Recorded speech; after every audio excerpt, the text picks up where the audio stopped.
Well, good afternoon, everyone. I hope we are now live on the YouTube channel of All Saints with Holy Trinity. It's great if you're joining us, particularly if you're joining us for the first time, just stumbled across our YouTube channel, or perhaps this is a regular thing you do on a Tuesday lunchtime. My name's Wendy. I'm the rector of Loughborough's Ye Olde Parish Church, as I like to call it. And each Tuesday at around this time, I'm joined by three guests, people who are preachers, ministers, Anglican, other denominations, ministers, who take a look at the lectionary readings with me. Each Sunday, there are at least three passages to choose from. And we take a look at the gospel reading, one of the Old Testament readings that are set, and the epistle. And we have a conversation. What are the scriptures saying to us today? How might we preach them? And we really like you to join in as well at home. So if you are watching this live and you're able, do please say hello in the comments, and we'll include you in our conversation. So this week, I'm delighted to welcome back two familiar faces and a new guest who's joining our little weekly muse. So I'm going to press the magic button of gallery view and reveal them to you. And I'm going to invite them to unmute their microphones, and while they introduce themselves to you, I will type into the comment section the Bible passages that we're looking at so that you can join in at home. But please take it away, folks. Well, good afternoon. I'm David. It's lovely to be back. Thank you for inviting me, Wendy. I'm the head of the Mission Enabler team down in Guildford Diocese, so I'm the representative of the southern contingent here today. My context is both in a rural-ish church, about as rural as it gets in Surrey, so a village church of about 80 people, which is quite rural for us, in a context where a mixed village of a couple of thousand, and I'm a preacher who preaches about once every couple of months because I'm a licensed lay worker in the diocese, so I'm not ordained, and I love the opportunity that preaching gives for me to explore God's word, but also to apply that in the context that we live in the village just outside Guildford. So that's me. I think I'm next. Hi, I'm Rachel. I am a parish priest in a large northern post-industrial town, the Joy of Huddersfield. I have been the vicar there for 3 whole months in lockdown, and it's lots and lots of fun. I'm also area dean for the Deanery of Huddersfield, which does bring in some very rural valleys, as well as the town centre. I am area advisor for women's ministry and have been for some years.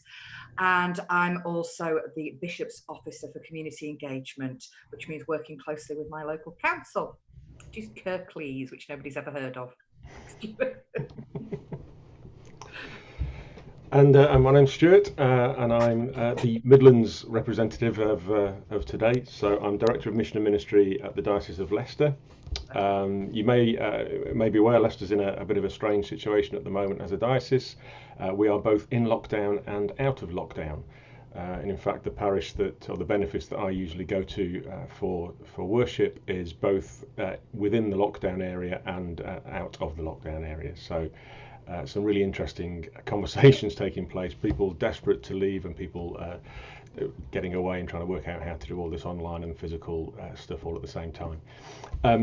So I work in the same diocese as Wendy, and I am ordained, and kind of my vocation journey, if you like. I was a teacher by training, primary teacher by training, and I think I've kind of been involved in learning and education ever since, all the way through, and I happen to find myself doing that within the church at the moment. Fantastic. Well, thank you everyone for being with me today. No one's checked in yet, so it might just be us. But who knows? Maybe you're listening and you're not able to use the comments. If you do join the conversation, do please join in. Let us know you're here and give us your thoughts. Well, we're going to dive into the readings for this Sunday, and we always begin with the gospel reading. So we're continuing with the Gospel of Matthew. The last couple of weeks have been very horticultural. We have the parable of the sower. Last week we had weeds and wheat, which I think was just a depiction of my back garden. And the passage this week, and again, the lectionary kind of leaves a bit out in the middle, so it lumps together some of these parables. So we're loads of parables about the kingdom of heaven. So I think we've got 5. We've got the mustard seed, yeast, we've got treasure, we've got a pearl, we've got a net, and then like a little coda about treasures old and new. So I think David, you were gonna lead on this, weren't you, for us? I hope it was Rachel who was going to lead I'm on really it. sorry, I didn't make my notes Alright. properly. Oh yeah, I forgot that conversation. So, well, I'll tell you what, as I've done that, I will tell you, folks that are here, hi Sue, welcome again, thank you, and Hannah's here as well. Thank you, letting us know we're not on our own. So Rachel, I was coming to you first. Thank you. What strikes you in this passage? Do you know, when I looked at the reference, I thought, oh, it's the mustard seed. But the bit I forgot was that it's not just the mustard seed, but because I mean, I've preached extensive, I don't know about you guys, on the mustard seed, particularly when I've been, urging and encouraging my parish around growth and the tiniest things becoming the wonderful big things. But what struck me this week was actually that glorious diversity. Once I'd got past, it's not just the mustard seed. No, it isn't. It's the mustard seed and the yeast. And it's like this, but it's like that. And that sense that what's being asked of me is perhaps not an intellectual grasp. This isn't a Hayes manual for a Volkswagen Beetle. It's like this, Rach. But if you can't, if that's not connecting with you, how about this? And the opportunities that Jesus is giving me and cajoling me. Come on, Rach. What about this? What about this? And that generosity, huge generosity. I think we talked about generosity last week with the wheat and the tares. But that kind of, it's enigmatic and concrete at the same time. And wanting to ask people on Sunday, so the kingdom of God is like, what story could you tell this morning? Yeah, it's almost like a preacher's manual, isn't it? There's a little bit, yeah. If you're explaining a concept, I mean, it's a nicely time to bring Stuart in, actually, as the best educationist on the team this lunchtime. Is it like Jesus is going, oh, forget, right, it's like this. No, you're not getting that. Oh, let's try this analogy. Let's try that. Yeah, it's like that, Stuart. Is that it's fair? like that. I think that the more you tell the stories, the more you get that it's like, isn't it? So it's something which is both familiar enough to find a way in, but shocking enough and different enough for you to go, what? That's the point where I think the learning happens, when it's like, but it's not exactly. I think that idea that it's not an auto manual is really really helpful. There's a bit here, guys. You've got to figure that one out for yourself. Yeah, I like. I don't know if we're allowed to go into a verse that the lectionary misses out, but just after the two kind of agricultural parables around yeast and mustard seeds, you have the little verse 34. Jesus spoke all these things to the crowds in parables. He did not say anything to them without using a parable, and that's where we are. That I think sometimes we want to kind of be a little too ruly and a little too sort of, you've got to do this, you've got to do that. Jesus leaves plenty of room for mystery, doesn't he? And I like that in the parables, that they're short, 1 or 2 verses each, and you imagine Jesus preaching a 45-minute sermon. I'm not sure. He just goes through these little tiny stories and it's like this and it's like this, and in my mind I've got someone who's just sort of bringing ideas together that he's seen that week, and he's saying, oh look, it's a bit like this, isn't it? Or it's a bit like this, and he brings his lived experience and the experience of the crowd listening into that conversation. A challenge for us preachers, of course, but also a challenge for our congregations to say, this experience you've got, actually this is where God is at work. This is what it looks like when God's at work. And I think that kind of element of not trying to explain mystery too much is really important for our congregations, that life is mysterious and that we don't always get it, and that's okay. That's our reality. I quite like Rachel's ... in your sermon, that you might go, it's not like a DIY sermon. So the kingdom of heaven is like. Finally cracked it. Yeah. Then you've got verse 51 at the end of that. So at the end of all those parables, and that glorious, it's like, and Jesus says to his disciples, have you understood all this? And they go, yes. because it's like it's either that or a squirrel. I'm not quite sure what the answer is, but it's Jesus is in there somewhere, and it's that panicky. Yes, yeah, no problem. And that phrase after that says, "Every scribe who has been trained for the kingdom of heaven." And I think, what is it to be trained for the kingdom of heaven? And actually, that yes it's a very, very limited yes understanding, isn't it? Because the disciples are there going, no, really haven't got much of a clue. I've got the as likes, I've got the as likes, but I've got a limited bit of understanding. I just thought, it always makes me smile when Jesus asks the disciples whether they've understood everything, and you know darn well that this is before we even get to the resurrection and the crucifixion, guys. So But the answer is yes. But the answer is yes. Yeah. I was drawn to that, and because a bit like you, Rachel, I was like, oh, it's the mustard seed one. I know that one. And actually, in Leicester Diocese, that's kind of that's our picture, isn't it? It is. The tree, not the seed of the tree, and that's our branding, a little bit. So I feel like I know it, and then I hadn't really paid attention to the end of the lectionary bit that they've pulled out, verses 51 to 53, and I wasn't quite sure, or I was intrigued by this bringing out of his treasure what is new and what is old. And at the minute, we're all in our different contexts, like different dioceses, different places, having the whole conversations. What next with church? What next with society? And I don't know if there's something in there to explore a little bit. If we're trained in the kingdom of heaven, what are the treasures that we're holding on to that are old? What are the new things that we're seeking? Because this isn't there's the other reference in another gospel probably about new wineskins, isn't there? You see, I'm a green belter, not a new wine person. I was like, know where that was, wouldn't I? But that isn't what that is. That's a scribe brings out what is new and what is old. Is that fair? Rachel, are you about to say something wise, or are you just pondering? No, I'm pondering. Now, only yesterday in my area bishop staff meeting, our Bishop of Leeds, Nick, had basically sent us all a little quadranted thing saying what of the new is of value and what of the new isn't, and what of the old needs bringing back, and what of the we were kind of talking this through, and on so many levels, both in our personal spiritual practice, as individuals at home, in our leadership, in our church communities. It's huge. And in actual fact, it hadn't even crossed my mind that this would be a stepping off point to broaden that conversation to my parish. And it is, what of the old and what of the new, and to root that in this Sunday scripture. You're going to have to rewrite what you're working on now, aren't you? I can see what's happened there. She's going, oh, bother. I've got to go off another thread now. One of the conversations we're having is that kind of what do we keep and what do we carry on for. One of the phrases that we use a lot is of being faithful to the past and faithful to the present and faithful to the future.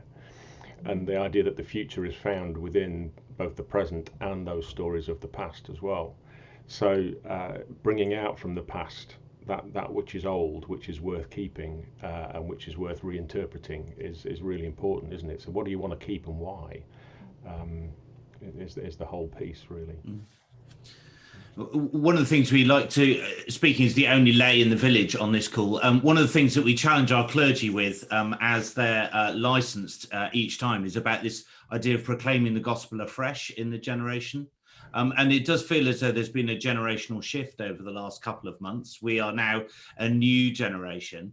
And actually, what is the good news? What does it look like to keep that fresh? And for us in our context, I think the accessibility of the digital has been amazing. That actually a lot of people who've drifted away or who struggle for various reasons to access what we do have been able to see what it is to be good news in our context. And for us, that's been really, really important. And something that I want to keep in mind constantly as I preach is actually, how do I keep my preaching accessible? So I know that often I'm really mindful that I say, oh, the wheat and the weeds one. Well, actually, people in our context don't know the wheat and the weeds one. They don't know the parable of the sower. They don't know all these familiar stories to me aren't familiar to everyone. So we need to be really careful about the assumptions we make about people's knowledge and background and experience and that kind of thing. because actually as a preacher, I make my preaching inaccessible sometimes. Jesus tells a great story and he almost leaves it there with very little explanation because it's accessible to the people that he's talking to. So I think, I'm constantly aware of that as I preach these familiar stories, particularly. They're not familiar to all of us. Yeah. So Paula Gooder writes some stuff about that. How you make you laughing. Can I always name your references? One of my go-to people to find out what's what. About the parables being discipleship making tools and conversations as well. So the familiar and the unfamiliar, and how that, precisely what you're saying, David, how that joins together. I mean, I was at a Setting God's People Free learning community, and she gave a talk on the parable of the mustard seed, which if you Google Paula Gooder and Setting God's People Free, and you'll get there eventually. But she was talking about it as being a pernicious weed, because it just you lose it. It goes. It's like oilseed rape. That bright yellow wherever you go. That the kingdom of heaven is like oilseed rape that you just find on the verge of the roads and in the wrong field at the wrong time when it's supposed to be growing something else. But that's worth a little Google to check what she's been saying. I just want to bring in, Sue has commented, Sue Wallace, thank you for being with us today, Sue. She says about this passage, it's all very tactile, earthy, rooted stuff. If we asked many people to describe heaven, I think they wouldn't say this. They would probably mention clouds and harps and angels and saints. That's a fantastic observation, isn't it, really? That actually, and we even get to the fish in the net, which is pretty smelly and revolting. And of course, the net one does have shades of the judgment, and that phrase, which I always have an issue with every time we get to year A of the lectionary in Matthew's Gospel, we have all the weeping, gnashing of teeth. So, which is a lovely phrase that Matthew repeats throughout. So the kingdom of heaven, so that the tree is lovely and the birds sit in the tree, and that's all lovely. But then we've also got the net one where the fish come in and they get sorted out. They do. And some of them end up in the smelly bucket and going back over the side. I'm not sure it says that, but Great. Did you want to come back in on the gospel before we move on? Yes, slightly distracted. My apologies by the ringing of the doorbell and my youngest child's abject panic that I might expect him to answer the door. So sorry about that. Drift off for a moment. I'm left thinking, and going back to something that David said, I'm left thinking about, as a preacher, my own confidence in my congregation's desire for mystery. Because I think I fall into the habit of believing that what they want from me is to tell them that it's simple and clear. That's what they want from the vicar, to say it's, tell me it's all just going to be all right, Rachel. But actually, I think I grossly underestimate, the longing for God in my congregation. And I'm not sure whether that comes because of church structures and habits, and I'm not sure where it comes from, but it does. And thinking about the confidence to share mystery and to connect to some new things with these parables. I mean, gosh, all that desperate looking for flour 3 months ago, and the bulk buying of yeast, and how might that help us reflect on that parable for us this weekend? So, because that was one of the things that Paula mentioned in the parable with the yeast, is actually when you look at how much bread is being made there. So 3 measures of bread, so that's 100 loaves, or at least it's kind of coming out. That's not locked. Well, maybe it is lockdown baking. The kingdom of God is like 300 banana breads that all kind of arrive. Because it's just there, abundance and challenge. Well, I think we'll move on, because there's always more to say about Jesus, always. But we've got 2 other passages. And I think we might sidestep to the Old Testament first, because, Rachel, you left us hanging with mystery. And the Genesis text has an air of mystery about it, because there's a mysterious bride who gets married off. This is sort of... Yes, well, you should never really read Genesis if you want marriage advice, is normally what I would say, or dating. So we're continuing with the Jacob story, and this week he wants to marry Laban's daughter Rachel, who he's fallen madly in love with, and Laban says, well, that's all right, you can work for me for 7 years and then you can have her, which is marvelous. And on the wedding night, he mistakes Rachel for Leah, or no, the other way around, and Laban shuffles off Leah to meet with Jacob, and they have an evening of passion in the tent, which consummates the marriage, and then I presume he lifts the veil off, and I'm never quite sure how this works, or it was just very dark, and discovers he has wed through conjugal rights the wrong sister. So father-in-law says, that's fine, just work for another 7 years and you can have the other one, which is marvellous. So, Stuart, you were drawn to this passage. I was drawn to it, and he gets married twice in a week when you read the story. So he does his 7 years, has one marriage, then has a week, and then has to work his 7 years out for the second sister. When you called it an Old Testament dating agency earlier, Wendy, when we were looking at it, and it just struck me. It's one of the kind of formative stories of a nation. It's the Israelite matriarchs all gathering together. This is where the tribes coming from these, and yet you read it and it's really a strange story in one way. And you've just reminded me actually that the reason that we don't marry after dusk in the Church of England still is because we need to make sure the bride is the right person when they come to the church door. That much I remember from my telling people that at wedding rehearsals. Blows their minds. So it's not that far away, is it? But so the way into stories for me, and the story really was what struck me, how that story then gets told and whose voices are in the story and whose voices are neglected to be in the story. So Laban and Jacob have a big part to play, big spoken part to play within the story. And yet you get that the bit in brackets in verse 24, Laban gave his maid Zilpah to his daughter Leah to be her maid. And taking a leaf out of David's book, if you go to the verse after the end of the reading, which is verse 29, there's another bit in comment in parenthesis there that says Laban gave his maid Bilhah to his daughter Rachel to be her maid. And so the voices in the story just fascinate me. What are the stories of Bilhah and what's the story of Zilpah? Bilhah, I'll get them wrong, but they are equally women who are responsible for the birth of the people who become the tribes, but they have got very small parts in this formation story. So there's a whole question of whose story gets told, how's the voice given to the person who's an actual actor, who's a silent actor, who gets to have a big role.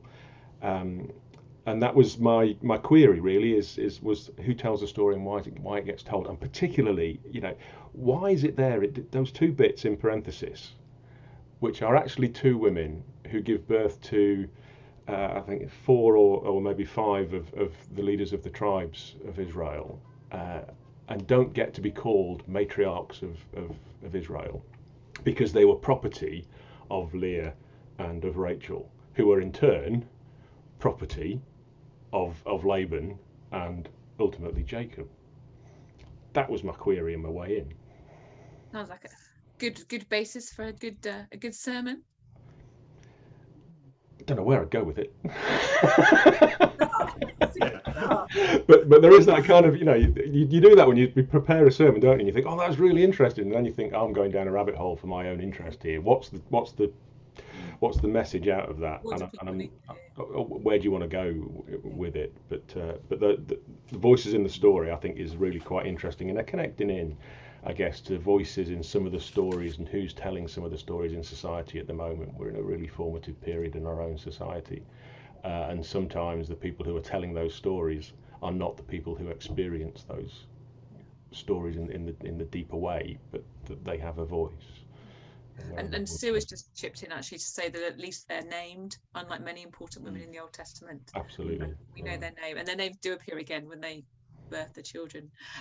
David, Rachel, does that give you a springboard into something?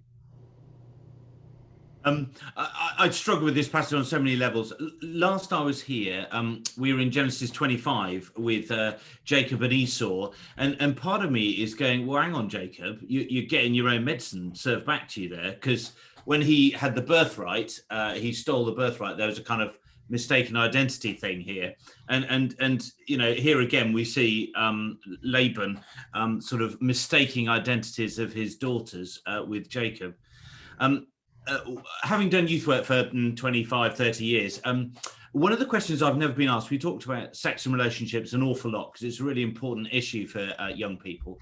One of the questions I never get asked is, why is it okay for Jacob to have 2 wives in this passage, and it's not okay for me now to have that? You know, when does that change? So there's all kind of you know, questions I have around this. This kind of, you know, okay, so this leads to a whole kind of new society, a new, you know, the promised people of God end up coming from all these relationships, and yet it's so contested and so messy in the formation of it.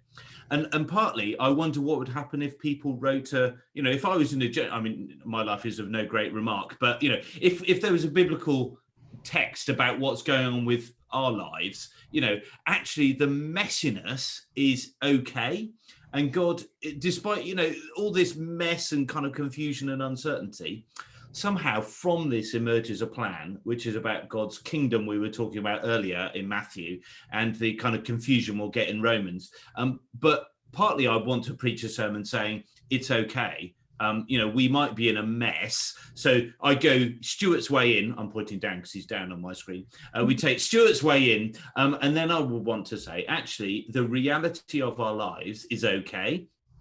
God can work in the mess and the confusion, and somehow through that mystery and uncertainty, God's still at work. And what we need to do is be okay with that. I think that would be where I would take it probably. But the details of it are really problematic. You know, owning property that's actually a person. I'm like, oh man, that's not okay. And I do wonder if it's an opportunity to talk about culture and context and what it means to be faithful to God in different culture and contexts. So I did a church that's part of the Inclusive Church Network. So we have a very open theology around sexuality and around gay marriage or marriage. And sometimes people will come and see me and ask me what I believe if I don't believe in the Bible, or, you know, we'll talk about biblical marriage, and these are one of the passages where I want to dialogue and talk. Well, talk to me about biblical marriage, because here's a biblical marriage. Not sure it works in our understanding now of relationships and society and how things should be structured. But so I think I might go that way if I've been preaching through Genesis and draw attention to that. But Rachel, would you take it as a text? Is it something that you feel it's got for us? Oh gosh, I find myself thinking there aren't enough hours in my day for me to even start with this. You know, I find myself thinking about the text that I read when I was at theological college, and discovering kind of feminist theology, and, you know, Phyllis Tribble's texts of terror. I haven't looked at that for like nearly 20 years, and I look at this and I want to read it again. And I want to be delighted at how far away we are from some of this stuff. And I want to not be depressed by how close we still are to double standards and purity culture and other things which actually dog Christianity. You know, and I'm it's all right for me to say I'm part of it. You know, my church is an inclusive church as well, and we're doing this, and that's wonderful. But when I say to somebody, I am a Christian, this baggage is still there. People who are not finding Jesus because they read this and go, what? And it's being lived out by Christians. How? You know, so it's just huge, isn't it? It's so huge. And I think I would be cheerfully, ignoring it this particular Sunday and putting it, but notes to self, you know, engage with this, but not today, Rach. You know, yeah, today is not the day for me. I think, and just for those who are watching, you might know about the lectionary. Most churches, well, no, I don't know. Lots of churches will perhaps just have the gospel and one of the readings, and some may not be using the Genesis text. But I think what's been helpful, revisiting it every week anyway, even if we haven't always preached it at our church, is you're hearing the story, and that is what we're doing with the Genesis text. We're hearing, as Stuart started us with, the stories of the formation of Israel, of the salvation of all peoples. I would use the language of myth. It's sacred story. It's not a fly on the wall documentary for me. But what? So it's God's speaking, God's purposes through these ancient cultures. Not a blueprint for how to run society today in some of these stories. Shall we park there and land with another uncontroversial person in the scriptures, St. Paul, who Rachel last week was particularly fond of. So we're not going to let her talk about Paul to start with. We're going to let David kick off. We have reached the end of chapter 8. So Paul's letter to the Romans, he's working out all his stuff. Last week was life in the spirit.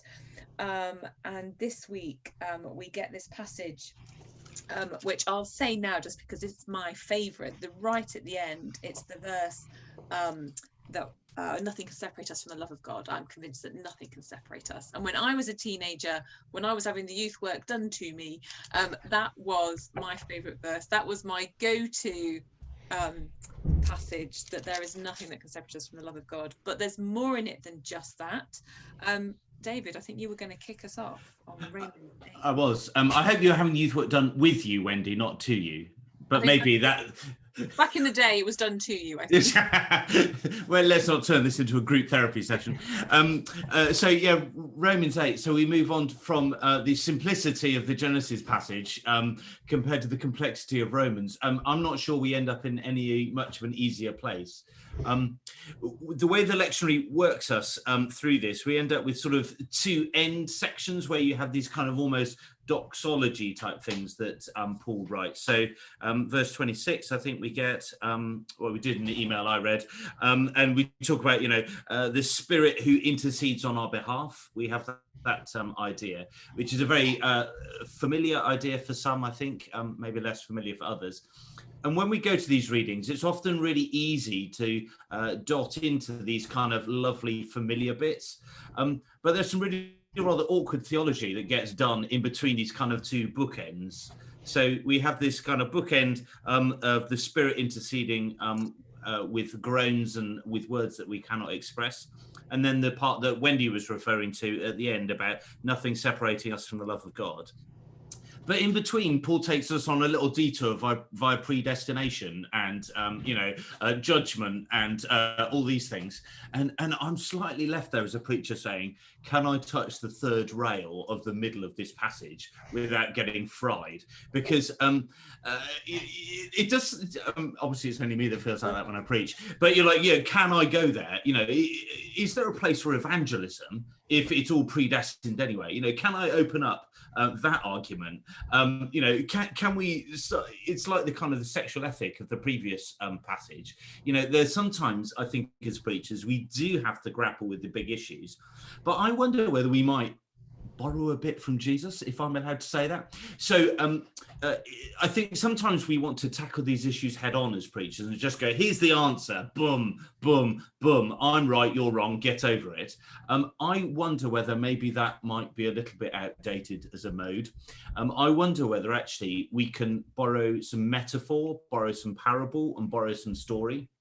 So if I was going to be preaching on this about this passage from Paul about predestination, I might want to tell a story about, isn't it funny what happened to me last week when this happened? And it almost felt as though someone had prepared the ground for me. I'm not sure whether God really had, but I had this experience, and kind of tell sort of stories that kind of bring to the fore some of these ideas without necessarily getting too much, because I think you just end up having a right old ding dong if you get into the argument too much. And actually that's not terribly helpful it's not theological college, we're preaching.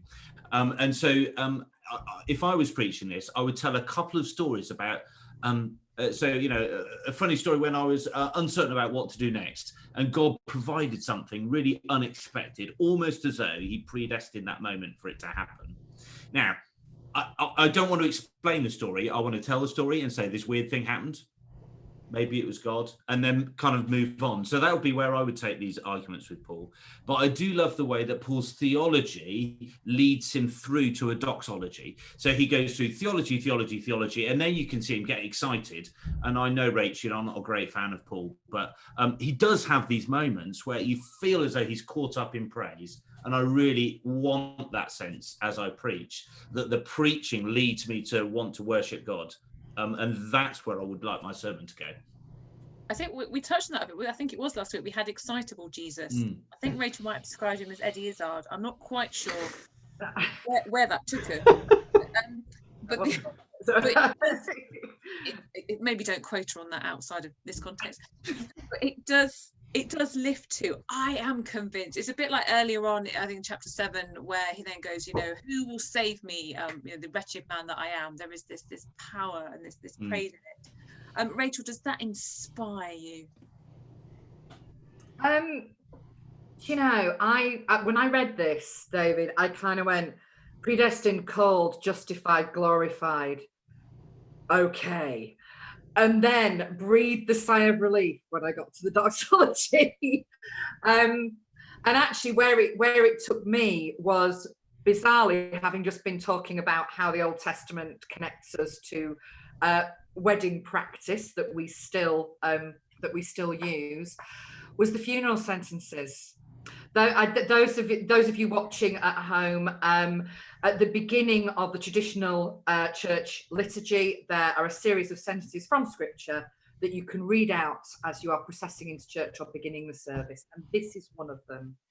And it just sort of rooted me right in that place where I'm with community, and this is a kind of a keystone for kind of for those moments. That nothing, and you are there at the moment where people are mourning, and nothing can separate us from the love of God. And again, I'm just in the process of writing an article for the Yorkshire Post about churches being there for communities now, and not how much it's going to cost, because I can do you a memorial service for nothing. And I've been asked to write that, and I'm right in the middle of it, and that just that's spoken to what I'm right in the middle of. That being rooted as church for community, and being a sign, that actually a visible sign for our communities right now, that nothing is separating them from the love of God. Wow, that's powerful, really powerful. Stuart, you're nodding sagely. Well, a random, you're on these things, and a random email comes across the bottom of your screen because your computer decides now's the time you need to know the email. And so a random email came across the bottom of my screen as you were talking, from Charnwood Borough Council, which I think is our council, Wendy, asking me to, would you like to name your bin wagon?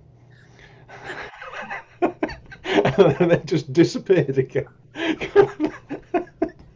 Just randomness of everyday life, working out what it means, name your bin wagon. I'll come back to that. It's random, sorry. David's point on the destination. I don't know how I'm going to get there. I was nodding around community.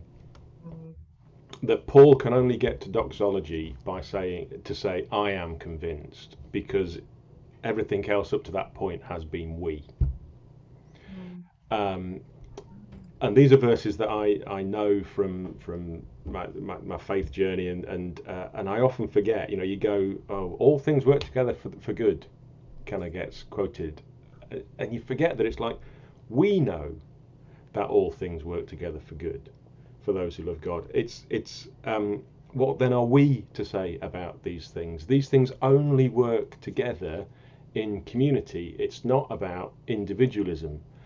An individual faith, and I guess the frustrating thing for me sometimes is that when we get to that predestined, firstborn, justified, and all the rest of it, that's automatically assumed to be an individual piece, but it's written in a community. So I'm going, okay, so what is it for a community to understand itself as predestined, a community to understand itself as forgiven and justified, and the outworking of that, for we know, that will enable individual people to come to the point where they can say, for I am convinced that neither death nor life. You can't do it on your own. You have to do it in the complexity, the complexity of the bonkersness of the Genesis story, the complexity of the unknown of the parables and all the rest of it. That in that mystery and complexity piece, there's space for somebody to go, I am convinced that nothing. But being in that mess is fine. Being held in it. Absolutely. Yeah. Sue says that she would weight more the verse. I would weight that verse more towards the conform to the image of his son, and talk about the process of becoming more Christ-like, change from glory into glory. That's where Sue would go with it. And nobody would reference the naming of a bin. Yeah, sorry about that. But I have realised, having been involved in this for about 40 minutes now, that what you say one week comes back to haunt you in future weeks. So Rachel, you've said a couple of things, and you've been called out from things you said 2 or 3 weeks ago. So I'm just kind of not accepting any invite back, I think. It's good to see thoughts develop. It's good to see. we think it's good anyway.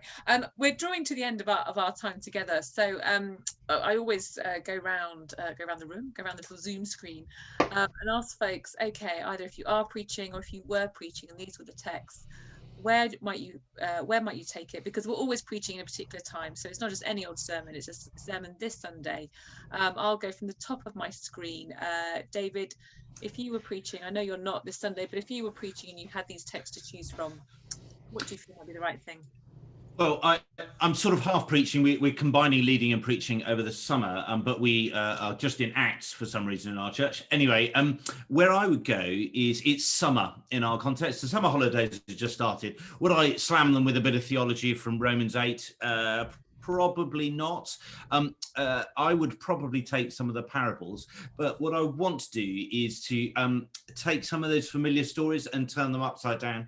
I like Stuart's point about the bread being generous and unexpectedly generous, and just talk about what generosity and unexpected generosity might mean in this context. So our conversation has shaped how I'd understand that. So I talk about being generous to our friends in ways that's abundant and shows signs of the kingdom. Great. I'm going to come to Rachel last because she's actually got to prepare a sermon. So we'll give her a chance to keep writing it down. Stuart, a thought exercise for you in your context? In my context, which would be a church in a rural Leicestershire, but I'm not preaching this Sunday. But I think I would start with the "Have you understood all this?" and the disciples saying yes, but clearly meaning no, and living in complex times. And I think I would want to just note how easily it is to make sense of things backwards, and allow people to live in the complexity and the difficulty and that space within the parables you will understand bit by bit by bit by bit. Oh, good sermon. And I think, and again, I'm not preaching on Sunday. A new ordinand, Philippa, is preaching for All Saints on Sunday. But I think I'm really drawn to this treasures old and new. I think that's a particularly pertinent thing for our time. So I think I would want to explore that, but probably also redrawing on the Romans text, because I think we can be quite fearful when things change. And there's just such beauty in that doxology, and I'm convinced that there's nothing that can separate us from the love of God. I think that's where I'd end a sermon. I think that's a message for Sunday. Rachel, you are preaching. Well, you've got to pre-record it in this weird world that we live in. But Yeah. Where's your sermon heading at the minute? I wasn't planning originally on making this Sunday the Sunday when I started the, what we hang on to, what we let go of conversation. But now I am. Now seems like the moment to grasp that. With what you brought about, the old and the new, with the complexity. I think I've put the Genesis on the rota for this like months ago. So on the off chance somebody's mentioning, Old Testament marital problems in the intercessions, I think I'm wedded to the Genesis text. So yeah, with that complexity, and I really like what Stuart said, that something that you said was sort of used often in your diocese about faithfulness to past, present, and future.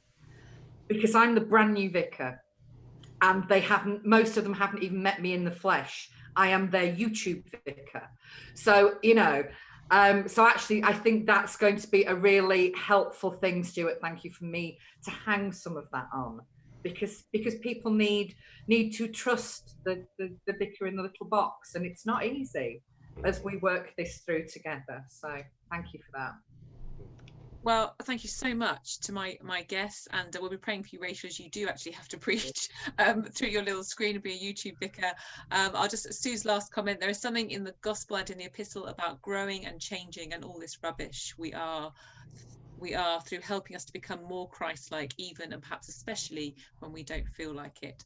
Sue, that sounds like a lovely piece of wisdom to finish on. Sue's actually joining me as one of my guests in a couple of weeks' time, so it'd be lovely, Sue, to have your face, to be the YouTube vicar on the screen. But for now, a huge thanks to David and to Rachel and to Stuart, and I look forward to joining you next week for my next Minister's Muse.